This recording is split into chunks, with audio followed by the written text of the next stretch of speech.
Hi, Year 9, Mr. Taffley here to walk you through your Semester 2 CAT for Area Study 1, creating a timeline of world history as part of our first area study looking at world history. So first of all, welcome back. This is probably not the first thing you want to see day one back. You've greeted with your history CAT. I do apologize. The reason that I'm introducing it now is, look, we had the opportunity to introduce it in the final week of term 3, but I thought they're tired, they need a rest. I needed a rest, so I thought it was best to give you guys the school holidays to recharge, to recover. And we're introducing the CAT today, but it will not be due until next Friday. So that's week 2, term 4. We'll be finishing it up. So you'll have all of this week and all of next week to complete your timeline, building up on the same skills that we used during our dev task. So hopefully it's a bit familiar to you and you've learned a bit from the dev task that will help you complete the CAT to a high quality. So what I'll be doing in this video is explaining the instructions, the requirements for the CAT. I'll be going through the marking guide very briefly, giving you a few tips and tricks on how to complete your Sem2 CAT timeline. I do apologize as well if the audio for this video is a bit off. I've lost my microphone that I usually do for these video lecture type things, so I do apologize, but hopefully it is legible. So, in this assessment, you will construct a timeline of key events and individuals from major historical periods covered in term 3. Same thing as the dev task, but we're looking at the last periods of history that we covered during the term. So you're not repeating the same topics that you used during the dev, but it is a similar structure, similar skills and knowledge that you've used. So you'll be outlining the historical significance, the impact of these events and individuals. You'll be practicing your chronology, so placing these in chronological order from first to last, and practicing effective research skills. At the end of term 3, you guys completed a semester 2 learning task called the Area Study 1 CAT topic.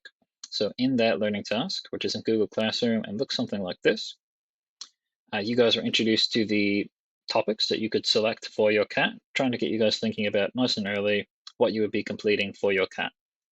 So the 3 periods of history that you'll be investigating, the Age of Empires, the modern world, and then the final topic we looked at in Area Study 1 and Term 3, which is the age of globalization. And I gave you a few options there to select a few topics for your timeline, basically for your CAT.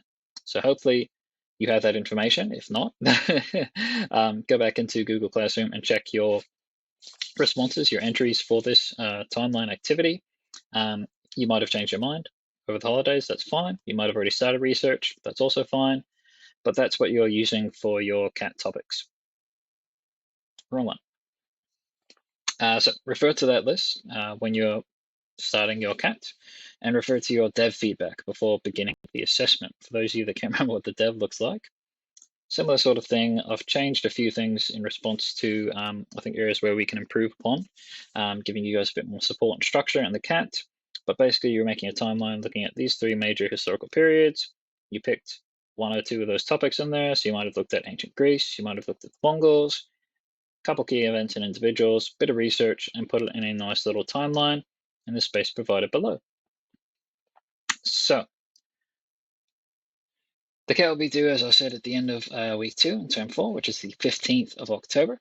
Use this lesson, your very first lesson, to research these specific events and individuals you will add to your timeline of world history. To provide additional structure and support, the CAT will be completed using a Google Slides template.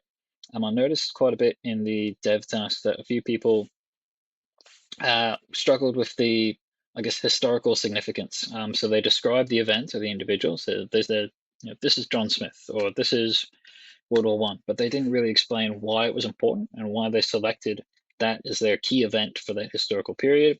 So I tried to provide you a bit more structure in this template, which I'll go through in a moment.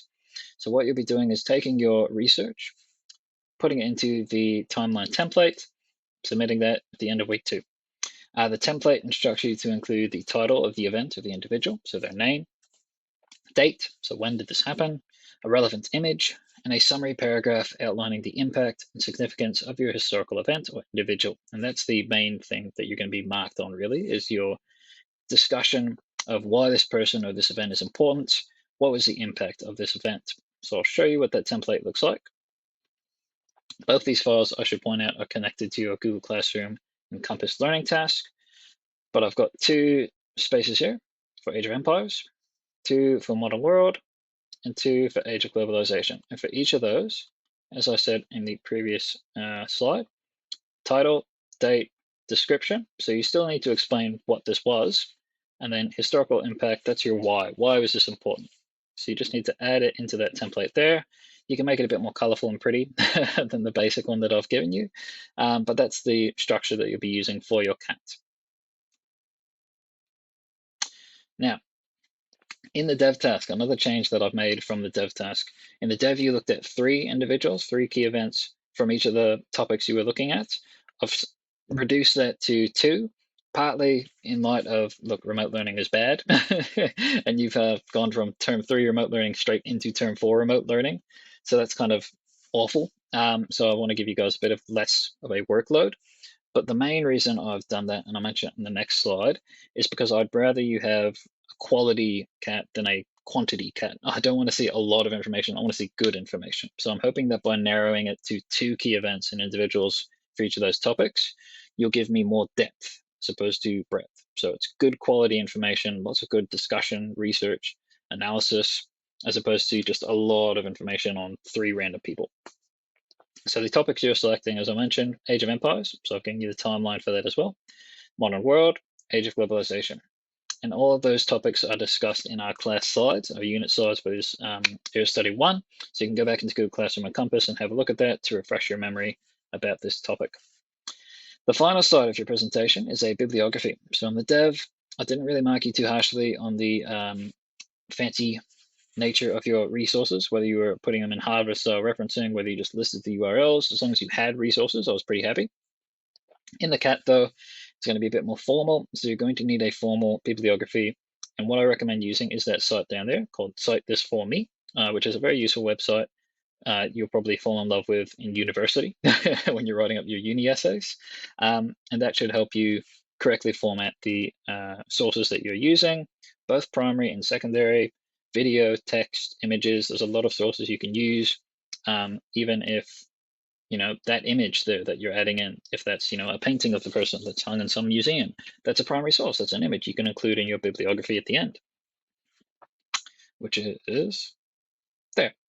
So at least 6 resources, because you're going to have 2 individuals from 3 different historical time periods. I'm not a math teacher, but that maths out to 6. So you need at least 1 resource per key event and key individual. Realistically, you would have more than that, but I'm setting the bar at least 6. That is the bare minimum. Now, marking guide. Again, I'm going to structure it off what we did in the dev because I don't want to confuse you guys with anything different. And I'm hoping that you can use the dev feedback to improve what you have done in the past, improve upon that for the CAT. So in the dev, as I mentioned, you're researching 3 key events and individuals. We're narrowing it down to 2. It's all about quality and quantity. The main feedback I can give you, if you don't want to reread your dev feedback, the main feedback I would give to everyone where people lost marks was this discussion here, description and historical significance / impact. So it's about quality discussion. Expand upon your response. I don't want to see 1 sentence. I want to see 3 or 4 sentences in each of these 2 sections here. So it's about your detail. That's where you're getting extra marks. And what those marks math out to is 20. So you're getting 6 marks for each of those 3 historical periods. So you've got 2 key events or individuals, 3 per key event, 3 per individual. So basically each of these slides is worth 3 marks. And I'll be assessing you on the depth of your discussion, the quality, discussion, and detail that you're adding to each of these slides. Then you get 2 marks for your bibliography. That'll be 1 mark for the resources that you are using. So have you included sufficient number and are they good quality resources? And then 1 mark again for the formatting. So is it a formal Harvard bibliography or have you just thrown a bunch of URLs on the wall? So that's 20 total marks. Template is there for you to use. You can create your own template, but I'd caution you against doing that because you may forget to include certain things. You can make it a bit prettier by all means. You won't lose marks if you use this basic template. I'm not going to be that mean to you. I have given you permission, if you can't remember what your topics are, to review and to resubmit this learning task in Google Classroom. So you should be able to go back and see your responses. If you cannot, please let me know, and I'll let you know what your specific topics are. But again, it's up to you what topics you choose. Any questions or concerns, please let me know. Welcome back again. I do apologize for hitting you guys with an assignment straight away, but we need to get this done nice and quickly so we have time for Area Study 2. Yeah, hope you guys are feeling well. If not, reach out to me and I should be able to give you additional support, whether it's a specific question or a topic or you need an extension. I'm happy to help you guys if you let me help you. Yeah, thanks for listening, guys. Cheers.